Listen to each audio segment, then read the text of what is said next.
দীর্ঘ বেশ কয়েক বছর ধরে বিজনেস ম্যানেজমেন্ট শিক্ষা প্রতিষ্ঠান হিসেবে ছাত্রছাত্রীদের দক্ষ করে তোলার কাজে নিয়োজিত EIILM নতুন প্রজন্মকে দিশা দেখাতে প্রতি বছরই কলকাতা আন্তর্জাতিক বইমেলায় প্রকাশিত হয় এখানকার chairman director professor doctor Ramaprasad ব্যানার্জির লেখা নতুন বই। সেই ধারা অব্যাহত রেখে ভারতের প্রাচীন বেদশাস্ত্রের ওপর গত বুধবার বইমেলার SBI অডিটোরিয়ামে বিশিষ্ট অতিথিদের উপস্থিতিতে প্রকাশিত হলো RP ব্যানার্জির দুটি বই, বেদ স্নান ও দ্য ভেদাস। এর আগে সম্প্রতি সল্টলেকের এক হোটেলে উদ্বোধিত হয়েছিল ডক্টর রমাপ্রসাদ ব্যানার্জির নতুন ওয়েবসাইটও। এদিন বইমেলায় অভিনেতা Abir Chattopadhyay, professor doctor Mark H Taylor, miss Rosen R Taylor, Rupak Barua, Kushal Chowdhury, প্রতিষ্ঠানের সমস্ত শিক্ষক শিক্ষিকা, ছাত্রছাত্রী সহ অন্যান্য বিশিষ্টজনের উপস্থিতিতে প্রকাশিত হয় RP ব্যানার্জির দুটি নতুন বই। শুরুতেই বিশিষ্ট অতিথিদের উত্তরীয় ও পুষ্পস্তবক দিয়ে স্বাগত জানান ডক্টর ব্যানার্জি।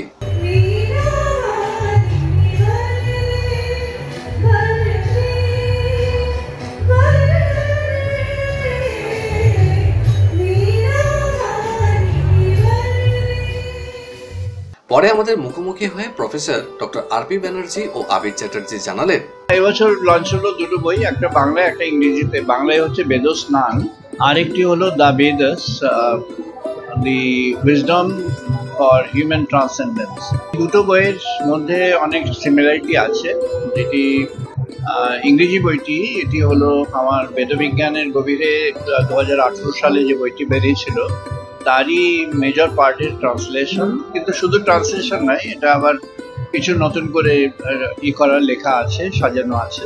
বেদ অ্যাকচুয়ালি কোনো ধর্মকে রিপ্রেজেন্ট করে না, কারণ বেদেরই যা তত্ত্ব আছে তারই মধ্যে সব রকম রিলিজন, যত রকম রিলিজন আছে তাদের যা যা প্রিন্সিপাল ফলো করে সবের অরিজিন হচ্ছে বেদ। আমাদের একটা ধারণা আছে যে যেগুলি spiritual scriptures these are only for senior people. এটা ঠিক নয়। এটা ইয়াং এজে, অল্প বয়সী ছেলেমেয়েরা, ছাত্রছাত্রীদের মধ্যে এটার প্রচার হওয়া দরকার।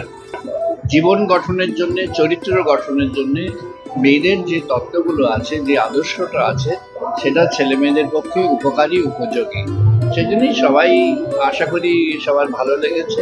RP ব্যানার্জি স্যার ওরা যতটা ভালোবাসা সম্মান আমাকে দিয়েছেন, আমি খুবই খুশি। এবং অনেকটাই এরকম ব্যাপার যে আমি জানি যে আমি যতই ব্যস্ত শিডিউলে থাকি না কেন, ওনাদের নিমন্ত্রণ আমাকে একবার অন্তত বইমেলায় আসতেই হবে। আর কলকাতা বইমেলা তো আজকের নয়, বহুদিনের। এবং কলকাতা বইমেলার যে ঐতিহ্য, এটা শুধু বই নয়, বই তো অবশ্যই, এখানকার মানুষ, এখানকার সংস্কৃতি, এখানকার কালচার, সমস্ত কিছু, সেটাই বইমেলা তার একটা জলজান্ত উদাহরণ।